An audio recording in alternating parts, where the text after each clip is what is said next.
వెక్కిరిచ్చింది చాలు గాని ఊరుకోమా. అందరూ ఆమ్ ఆమ్ ఆమ్ అనే తింటారు, ఏం వెరైటీగా తినరు. నువ్వు వెరైటీగా తింటావా? నోటితో కాకుండా ఇంక దేంతో అయినా తింటావా? మరి ఎందుకు వేరే వాళ్ళని ఎక్కిరించడం? సరే, ఎక్కిరిస్తే ఎక్కిరించినావు కానీ కాస్త సైడ్కుండు. నేను జనాలకి కొన్ని చెప్పాలి అనుకుంటున్నాను. అయ్యలు అమ్మలు అందరికీ నమస్కారం. ఈ వీడియో 15 నిమిషాలు చేశాను కదా, అప్పటికే అనిపించింది ఇక జనాలకి చిరాకు వస్తుంది, సోది అనుకుంటారు, చివరి దాకా చూడరు, ఇంకా ఎక్కువ చెప్పామంటే అసలుకే బాగోదు అని అనుకున్నాను. అలా 15 నిమిషాలు వీడియో కట్ చేసిన తర్వాత ఏదో అసంతృప్తి, నేను ఇంకా ఏం చెప్పలేదు, నేను ఇంకా చాలా చెప్పుండాల్సింది, జనాలకి ఇంకా తెలియాల్సినవి ఉన్నాయి అని అనిపిస్తూనే ఉంది. అందుకే పార్ట్ 2 చేశాను. పని కట్టుకొని వినకపోయినా ఏదైనా పని చేస్తున్నప్పుడైనా నన్ను గుర్తు తెచ్చుకొని మీ పని చేస్తూ ఈ వీడియో వినండి ప్లీజ్. ఒకవేళ హిందూ దేశం అయితే అప్పుడు కూడా ప్రమాదమే, మహిళలనే అణిచివేస్తారు, గుర్తుపెట్టుకో. ఇది విన్నాక చిన్నజీఆర్ స్వామిని చిన్న ప్రశ్న అడగాలనిపిస్తుంది. స్వామి, ఇవిడికి ఇది మీరే నేర్పించారా? హిందూ దేశం అయితే ప్రమాదం, ఆడవాళ్ళని అణిచేస్తారు అని వైష్ణవంలో ఉందా? ఇలా ఎందుకు అడగాల్సి వచ్చింది అని అంటే, ఇంతకు ముందు మూతిలో మూతి పెట్టిన ఫోటోలు, మీతో అంటే మీ పోస్టర్తో దిగిన ఫోటోలు ఇలాంటివి పెడుతూ ప్రాణాలైనా ఇచ్చే పరమ శిష్యురాల్ని నేను అని చెప్పుకుంది. అంటే మీ నుంచి ఏమైనా గ్రహించి ఇలాగ మాట్లాడుతుందా, లేదంటే మీ శిష్యురాలు ఇలా చేస్తుంటే మీరేమంటారు, దానికి మీరు ఎలాంటి స్టాండ్ తీసుకుంటారు, అది మాకు తెలుసుకోవాలనిపిస్తుంది. దేశము సెక్యులర్ గా రాజ్యాంగబద్ధంగా ఉన్నంత వరకే హిందుస్థాన్ हम 25 कौड़ है ना, तुम 100 कौड़ है ना, ठीक है,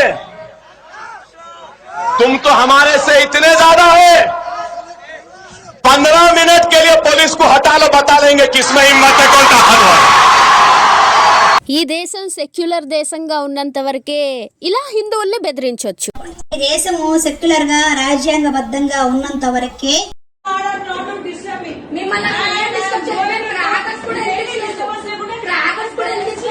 మేము క్రాకర్స్ కూడా కాల్చలే, దీపాలు పెట్టుకున్నాం, దీపాలు పెట్టుకుంటే డిస్టర్బెన్స్.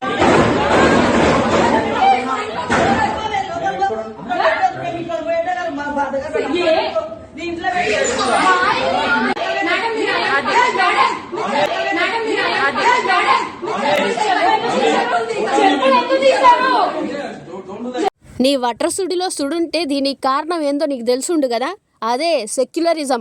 ఈ సెక్యులరిజం పేరుతో హిందూ మెజారిటీ దేశంలో ఉండి కూడా హిందూ పండక్కి ఒక హిందూ కుటుంబం ముగ్గేసుకోవడానికి భయపడాల్సి వస్తుంది, హోలీ రంగులు పడితే ప్రాణాలు పోవాల్సి వస్తుంది. అలాంటివి జరిగిన తర్వాత చూసిన తర్వాత కూడా సెక్యులర్ దేశం అయితేనే సురక్షితంగా ఉన్నావని నువ్వు అంటుంటే ఈ చెప్పు సరాసరి నీ సుడిలో పడాలనిపిస్తుంది. ఎక్కడుంటుందమ్మా సుడి అని నన్ను అడగొద్దయ్యా, నాకు తెలియదు, ఏదో ఇంకా ఏ తిట్టు లేక ఇలా తిట్టాల్సి వస్తుంది అంతే. సెక్యులర్ గా రాజ్యాంగబద్ధంగా ఉన్నంత వరకే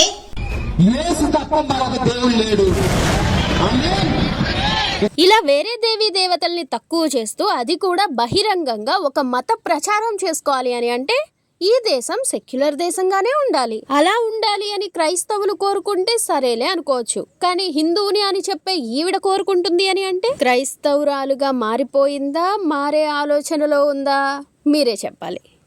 దేశము సెక్యులర్ గా రాజ్యాంగబద్ధంగా ఉన్నంత వరకే ఏ ఉద్దేశంతో హైదరాబాద్ వచ్చారు, ఏ ఉద్దేశంతో ఈ మోటివేషన్ క్లాస్ జరిగింది, 1వ తేదీ నుంచి ఈ దాడి జరిగినటువంటి 12, 13వ తేదీ వరకు కూడా ఏ రకమైనటువంటి క్లాసెస్ ని బోధించారు, మతపరమైనటువంటి. ఇలా సికింద్రాబాద్ ముత్యాలమ్మ ఆలయంలో విగ్రహ ధ్వంసం చేసినప్పుడు వాళ్ళు ఎక్కడి నుంచో వచ్చారని, ఒక హోటల్లో ఉన్నారని ఇదంతా కూడా విన్నాం. ఇదంతా జరగాలి అని అంటే ఇది సెక్యులర్ దేశంగా ఉండాలి. అలానే మనం ఇంకా లిస్టు చూసుకుంటా వెళితే ఇది ఆంధ్రప్రదేశ్లో జరిగినవి, ఇవన్నీ కూడా 5-10 ఏళ్ల మధ్యలో జరిగినవి. ఇట్లా చెయ్యాలి అని అంటే సెక్యులరిజం పేరుతో ఏమైనా చేయొచ్చు. తిరిగి హిందువులు న్యాయం కోరాలి అని అంటే వాళ్ళు చాలా తంటాలు పడాలి. ఎంత తంటాలు పడాలి అని అంటే ఆలయంలో విగ్రహాలు ధ్వంసం చేస్తున్నారు, అది సీసీటీవీలో రికార్డ్ అయింది, వీళ్ళ మీద తగిన యాక్షన్ తీసుకోండి అని కూడా హిందువులు అడుక్కోవాల్సి వస్తుంది. అడిగిన తర్వాత అయినా న్యాయం జరుగుతుందా అంటే ఏమో, కొన్నిసార్లు జరగచ్చు, కొన్నిసార్లు అవతల వాళ్ళకి మతిస్థిమితం లేకపోవచ్చు, కొన్నిసార్లు చాలా తక్కువ శిక్షతో బయటకు వచ్చేయచ్చు. ఇలా ఏది జరగాలన్నా, హిందువుల ఆలయాలు ఎన్నిసార్లైనా ధ్వంసం అయిపోవాలన్నా, అంటే ఒకసారి జరిగింది మళ్ళా జరుగుతూ ఉండాలన్నా ఈ దేశం సెక్యులర్ దేశంగానే ఉండాలి. దానికి సంబంధించిన కొన్ని విషయాలు గూగుల్లో ఉన్నవి ఇక్కడ చూపిస్తున్నాను. మీరు టైం ఉన్నప్పుడు కాస్త చదువుకోండి. వేటి గురించి హిందువులు మాట్లాడొద్దు. మాట్లాడితే వాళ్ళని ఉన్మాదులు అంటారు. ఎవరు? ఇదిగో ఈ వట్టసుడి వక్కలాంటోళ్ళు. దేశము సెక్యులర్ గా రాజ్యాంగబద్ధంగా ఉన్నంత వరకే కన్వర్షన్ మాఫియా ఇది. నిర్మలా విద్యాలయం కన్వర్షన్ మాఫియా నేను చెప్తున్నా. బరాబర్ కన్వర్షన్ మాఫియా నేను చెప్తున్నా. ఏంది చర్చకు రాకుంటే కొడతారా? చర్చకు రాకుంటే మీరెవరు కొట్టనీకే అంటున్నా. మీ మేనేజ్మెంట్ వాళ్ళందరూ చెప్తున్నారు చూడు. కొట్టిండ్రా చర్చకు రాలేదని కొట్టిండ్రు. పనిష్మెంట్ కూడా ఇచ్చిండ్రు. ఈ వీడియో ఒకసారి చూడండి. మార్నింగ్ లేచిన ప్రేయర్ చేపిస్తారు, మళ్ళీ తినకముందు ప్రేయర్ చేపిస్తారు, తిన్నాక ప్రేయర్ చేపిస్తారు, మళ్ళీ పండుకున్నాక ఇలా ప్రేయర్ చేపిస్తారు. చర్చికి బొట్టు పెట్టుకొని పోతే బొట్టు పిలుచుకొని రమ్మంటారు. మళ్ళీ చర్చికి పోకపోతే మోకాళ్ళ మీద కూర్చోబెడతారు, నిలబెట్టేసి పనిష్మెంట్ ఇస్తారు. స్కూల్స్ పేరుతో సేవ పేరుతో చాప కింద నీరులా కన్వర్షన్స్ జరుగుతున్నాయి అని అంటే ఈ దేశం సెక్యులర్ దేశం కాబట్టే. అలా కన్వర్ట్ అయ్యేది ఎవరు? సెక్యులర్లు. ఆ సెక్యులర్లు ఎవరు? హిందువులు. మరి హిందూ యువత హిందువులు ఇలా మతం మారిపోతుంటే నాశనం అయ్యేదేంటి? హిందుత్వం. అలాంటప్పుడు సురక్షితంగా ఉండేది ఎవరు?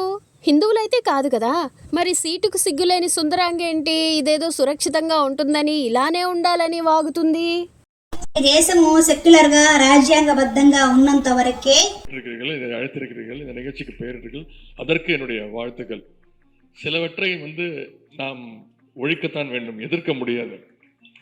கொசு, டெங்கு காய்ச்சல், மலேரியா, கொரோனா இதையெல்லாம் நம்ம எதிர்க்கக்கூடாது, ஒழித்து கட்ட வேண்டும். அப்படிதான் இந்த சனாதனம். ఈ వటర్సుడ్లో ఒత్తిలేని ఒక్క వాగినట్టుగా ఇది గాన సెక్యులర్ దేశంగానే కొనసాగితే ఇలాంటి వాళ్ళు 100 మంది పుట్టుకురావచ్చు, చెప్పిన పని చేయడానికి పూనుకోనువచ్చు. అప్పుడు ముందు పగిలేది పంది పిర్రలే అని నాకు అనిపిస్తుంది. మరి మీరేమంటారు?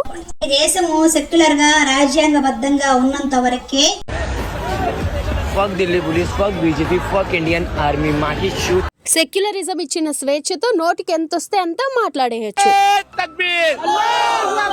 अब इसके बाद जय श्री राम क्यों नहीं? हम सेक्युलरिज्म है। अभी इन्होंने अल्लाह ఇలా గుంపులు గుంపులుగా బహిరంగంగా అల్లాహు అక్బర్ అన్నా లేదా ఏసే దేవుడు అన్నా ఇదంతా కూడా మతపరమైన స్వేచ్ఛ, రాజకీయం ఇచ్చిన హక్కు.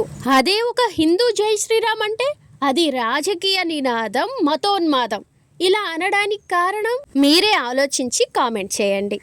ఇక్కడేమో ఒక హిందూ యువతిని ఒక ముస్లిం ఆయన బీఫ్ తిను అని బెదిరిస్తా ఉన్నాడు. ఆమె వద్దు అని అంటే డైట్ చేస్తున్నావా లేదా బీజేపీ ఫాలోవర్వా అని కోపంగా అడుగుతున్నాడు.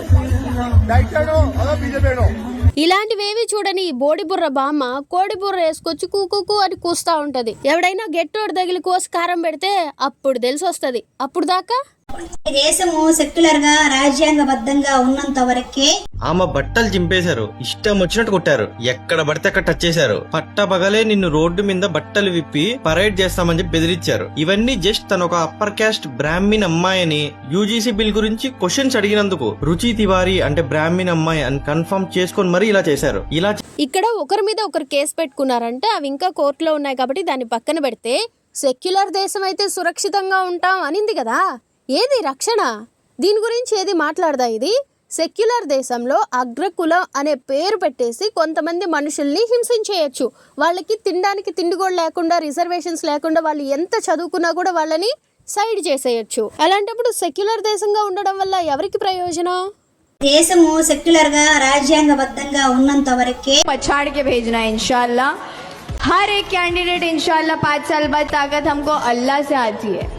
నోటికి అన్నమే తింటున్నావా, అరుగుండుగాడి ఐటమ్స్ ఏమన్నా తింటున్నావా అంటే ఇవన్నీ నీకు కనిపించట్లేదా? ఇలా వీళ్ళు సెక్యులర్ దేశంలో అల్లా ఇచ్చాడు, అల్లా వల్ల అల్లా అనుకుంటా ఎన్ని మీటింగ్లలో అయినా ఏమైనా చెప్పుకోవచ్చు, చేసుకోవచ్చు. కానీ హిందువులు జై శ్రీరామ్ అని అంటే మాత్రం హిందూ దేశంగా మార్చేస్తారు. అసలు హిందూ దేశంగా మార్చడానికి ఇది ఒక కుట్ర, ఇది ఉన్మాదం, ఇది రాజకీయం అని నీలాంటి వాళ్ళందరూ కూస్తా ఉంటారు. ఇదంతా సెక్యులర్ అనే పేరు మీద హిందువుల్ని మోసం చేస్తున్నట్టు కదా, హిందువులకి తెలియకుండా వాళ్ళ గొంతు కోస్తున్నట్టు కదా. అలాంటప్పుడు ఇది ఎలా సురక్షితం అవుతుంది? ఎవరికి సురక్షితం అవుతుంది? దేశము సెక్యులర్ గా రాజ్యాంగబద్ధంగా ఉన్నంత వరకే ఇలాంటి క్రిస్టియన్ ఆటలన్నీ కొనసాగుతాయి. కొంపదీసి దీన్ని కూడా ఏ వీడియో అంటారా ఏంది? ఇదే సీఎం విజయ్ ఉన్నాడు కదా, ఆయన ఓ చేతిలో యేసు పటం పట్టుకొని ఇంకొక చేతితో దిష్టి తీసుకుంటా టాటాలు చెప్పుకుంటా పోతా ఉన్నాడు. మరి ఇది ఏమంటారో ఏమో మీరే చెప్పాలా. దేశము సెక్యులర్ గా రాజ్యాంగబద్ధంగా ఉన్నంత వరకే.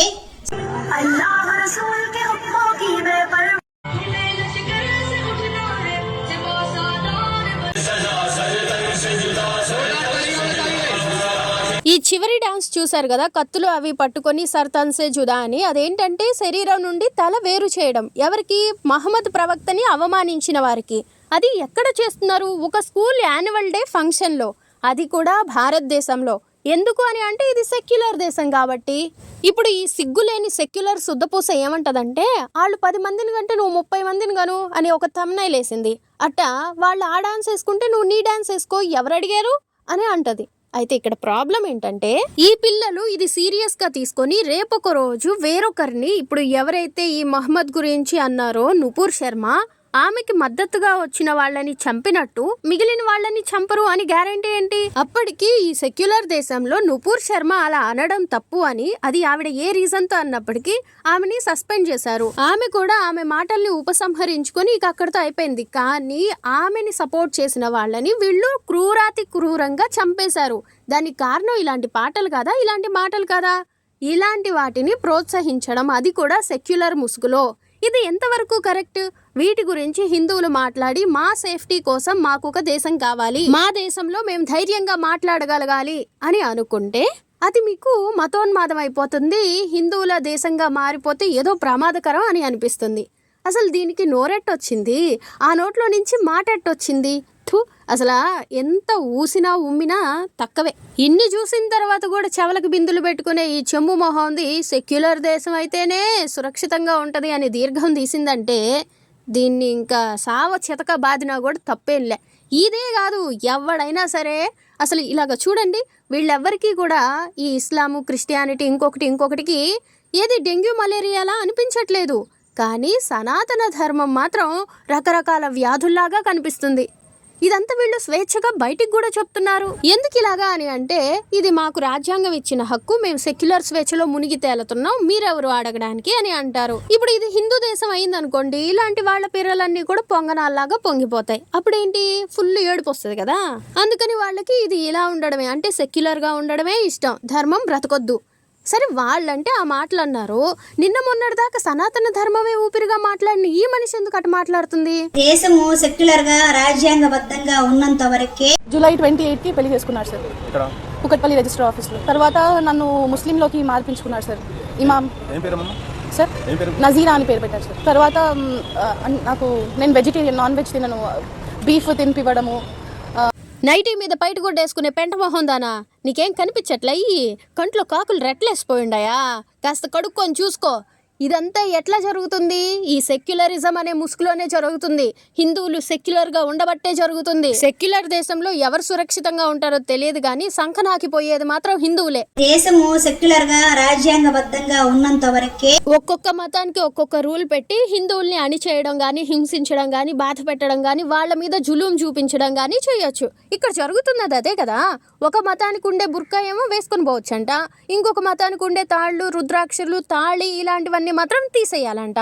ఇదెక్కడ రూలు అని అడిగితే అదే సెక్యులరిజం అంట.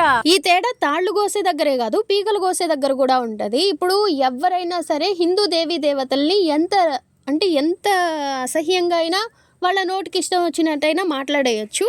అది వేరే మతం సంబంధించిన వాళ్ళని ఎవరైనా ఏదైనా అంటే ఆ మహమ్మద్ ప్రవక్త ఇలా చేశాడు, అలా చేశాడు అని చేసిందే చెప్పినా కూడా వాళ్ళనైనా జైలుకి పంపించాలి, వాళ్ళని సస్పెండ్ చేయించాలి, వాళ్ళు చచ్చిపోవాలి, వాళ్ళ దిష్టి బొమ్మలు తగలబెట్టాలి.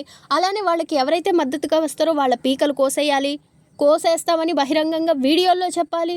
ఇలా అంతా చేస్తూ ఉంటారు. ఇదంతా అంటే ఇన్ని తిట్టినా కూడా హిందూ దేవీ దేవతల్ని వాళ్ళు అంత స్వేచ్ఛగా తిరగడానికి గల కారణం ఏంటంటే, వాళ్ళంతా సురక్షితంగా ఉండడానికి కారణం ఏంటంటే, ఈ దేశం సెక్యులర్ దేశం కాబట్టి, ఈ దేశం హిందూ దేశం కాదు కాబట్టి.